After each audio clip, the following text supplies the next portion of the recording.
Now that you're managing people and you've stepped into this whole business side, what values do you hold at your core, and how does that impact your leadership and the industry as a whole? So I think my biggest value, even when we're thinking about coffee and how we source, etc., and how I'm hiring and the culture that I'm creating, is I think about, like, it's a little bit radical, but I think about it as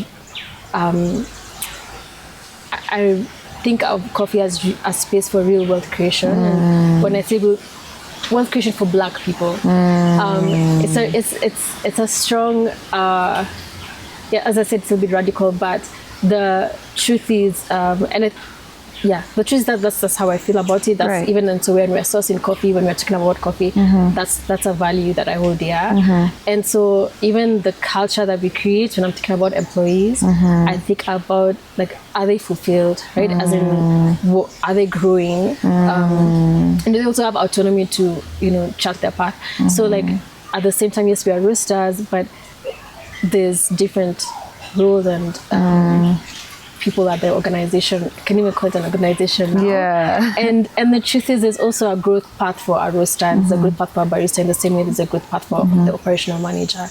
And, like, being intentional about that, like, they can, sometimes wealth also is not just the tangible, like, just the money, but also like, in what ways are they learning, in what ways are they fulfilled, in what ways are they, do they have a space for creativity and also their own growth. I think, and the truth is, even where I worked at before, in the tech company that I was in, I think there's a lot of autonomy. And I don't think I would have been able to, like, get into coffee if I didn't work in a space that was so, it felt very energetic, it felt very energizing to just be at work. And I hope that I can pour that into the space I create, like, at the roastery, at the cafe, etc. I love that. I think it's very intentional. It speaks into just how you have gathered the knowledge and the experiences from your past, and how you'd like to make this an enjoyable space for them. I think that's really beautiful. And aside from the experience you've gotten from the roastery, in what ways have you invested in yourself personally and career-wise, and what could you speak on self-investment in this industry? Well, okay, so self-investment, I mean, I've taken, like, so I would say there's like the theoretical part of self-investment, and then there's like the kind of the intangible parts. And so the theoretical parts are really, I like to read, I like to listen to podcasts around founders. I like to think about, learn about other people's values and what they, their core around, learn about how founders, for example, kept their costs low, and that allowed them to take, when they took risks, it was more forgiving to the business because their costs were always low, for example. I like to learn about, like, how to give feedback to, employees, when to give feedback, how to create a space where employee feels appreciated, etc. And so I'll probably read a lot of biographies, autobiographies, and then I haven't done an actual, like, course like business administration, etc. And maybe I should, but that's the theoretical part of self-investment. And then I think even just going for networking events, a lot has so I sometimes even just paying for a ticket in a space where I might meet people in the same industry who have come before me, for example, I can learn from. Just investing in taking the time to be in such spaces, and also, like, reaching out to people who are running businesses that I would want to emulate, right? Like, or who are in a space where I'd want the business to be in 5 years. So I'm like, hey, can we have coffee? Like, I can invite you to the to the cafe, to the cafe, and we can speak. And the funny thing is that it's not funny, but the truth is that a lot of people are very okay with giving out knowledge, and a lot of people are very, generous with their time. And so I've learned a lot from the people in the industry, and they didn't even have to be just from the coffee industry, even just from adjacent industries, like whether it's from tech, etc. That were open to speak Yeah, I think that really speaks into your network is really your net worth. It's completely. I like that. I really like that. And what aspirations do you now have for Coffee Love in the next 5 years?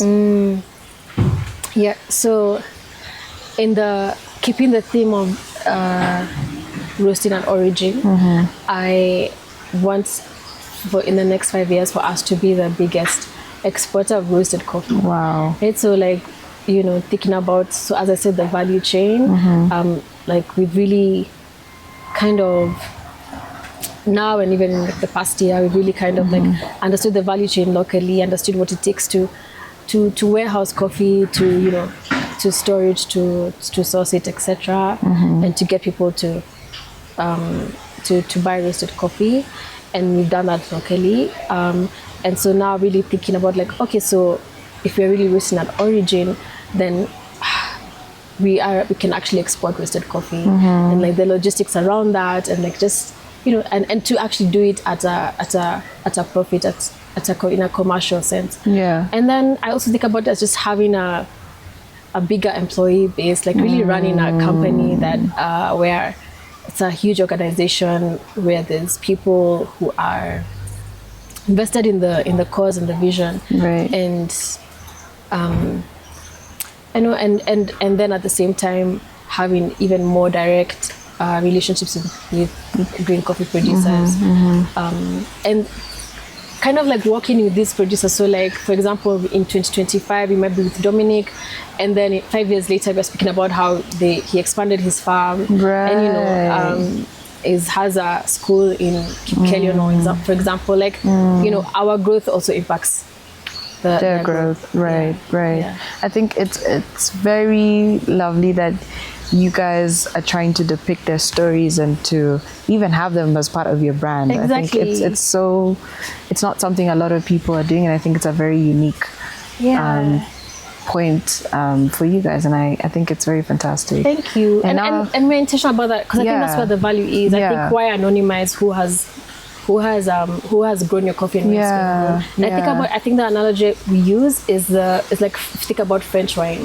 Like the French will speak about the wine, who produced it, like what estate it's come from, with pride, and that increases the value of the wine. It does. And so in the same way, like coffee is this like great commodity, like why not even actually increase its value? And I think also just how long it takes to also roast it, to brew it, like it makes you as a consumer appreciate the cup that you're taking. Every sip is a depiction of effort and hard work that's gone into it. I think that's really beautiful.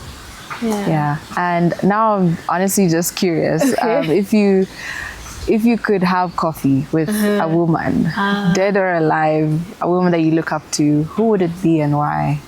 So mine is, the truth is, it's my mom and her sisters, and some of them I have access to, some of them have passed. And why I say this is that I grew up around her and her sisters, and there were these audacious women. I know they won't be pleased that I'm speaking about this, but they used to smoke and drink in the 60s, 70s. They were contributing to the Kenyan economy. They were very, they took up space, and they were very, like, non-intimidated. And so I grew up like close to or proximal to these women who did not, to me, it didn't seem like men and women had different roles. It just seemed like, they went out into the wild and lived. And so I think, even when I think about like, kind of just even deciding to quit my job, for example, and take up coffee, or get into the auction, for example, or etc. And all the things that maybe I shouldn't be doing, but still I do. I think a lot of it is informed by